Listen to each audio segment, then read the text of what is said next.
Her voice was trembling when she asked me not to interfere. She stood in the kitchen, shoulders slumped, eyes red, lips shaking as she whispered, "Please, Dad, don't make it worse. I'll handle it." I nodded. I promised. But promises, like people, fracture under pressure. That night, I sat in my car outside his office. The building's glass windows reflected the streetlights, sterile and cold. I didn't step inside. I didn't need to. Watching, waiting, calculating, these were the skills that never left me. When his figure appeared at midnight, laughing into his phone, I gripped the steering wheel so tightly my knuckles whitened. My daughter's tears echoed louder than his voice.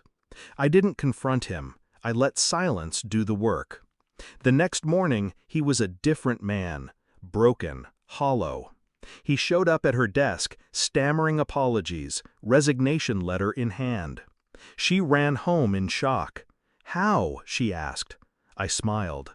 "Karma." But the truth was colder. I never left my car, and yet he never slept again after that night. For weeks I replayed the moment. The fear in his eyes. The way he folded without me lifting a finger. Fear is the purest weapon. But beneath her relief, I felt something darker stirring in me. She believed it ended cleanly, as if life handed her justice wrapped in a bow. She wanted to believe in fate. I knew better. Fate is a fabrication. Control is real. And I realized something then. Her boss wasn't the true problem. He was a symptom. The disease ran deeper. My daughter trusted me, but she didn't know the shadows I still carried. She begged me for peace, not vengeance. And yet, without lifting a hand, I gave her both. The betrayal wasn't in his harassment. The betrayal was in the world that allowed it. In her belief that silence would keep her safe. Her tears became my fuel. Her plea not to interfere became my leash. But I'd already broken it. Quietly, without permission. That was the first fracture between us. She didn't see it. I did. I began watching her more closely, not in paranoia, no, in calculation. Every night I listened to the cadence of her footsteps upstairs, the pauses in her breathing when she thought no one was awake. I checked the locks twice, then 3 times. I reviewed the office building's layout online, memorized every exit. I found his address, his family, his debts. I never confronted him directly. I didn't have to. I only needed him to know I was there. So I left signs. A photograph of his office window in his mailbox. His wife's car license plate number tucked under his wiper blade. Anonymous, silent, untraceable. It was enough. By dawn, his confidence shattered. By morning, he was begging on his knees. But still, I wasn't satisfied. Because I understood something she didn't. This wouldn't be the last man to try. The world was filled with predators, and my daughter, despite her strength, was still prey in their eyes. I couldn't stand idle, not again. The question wasn't if another man would hurt her, it was when. And I was already preparing. The truth arrived quietly, as it always does.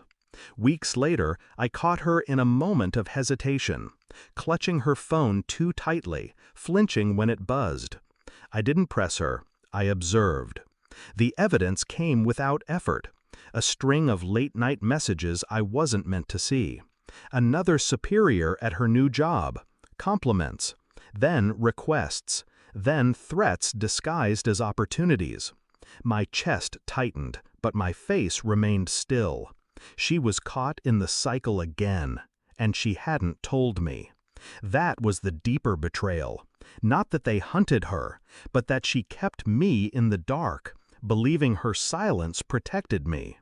She didn't understand that silence never protects, it only feeds the predator. I confronted her without words. I left the phone on the table, screen glowing with the proof. She froze, eyes wide, tears welling. Tad, I didn't want. I raised a hand. Quiet, composed. My silence cut sharper than any rage could. That night, I returned to my car. Same office, different man. I never left the driver's seat. Instead, I let the evidence travel on its own. Anonymous envelopes arriving at the right places. His wife, his supervisor, the board of directors. By morning, the whispers started. By noon, the suspension hit. By night, he was finished. I didn't need to threaten him. I didn't need to touch him. I simply showed the world who he really was. When my daughter returned home, confusion painted her face. Again? She asked. How does this keep happening? I met her eyes, expression unreadable. Some men bury themselves. All you need to do is hand them the shovel. Her lips parted. She didn't know whether to thank me or fear me. I preferred it that way. I watch her sleep sometimes, the quiet rise and fall of her chest. She believes she's safe because her enemies keep collapsing.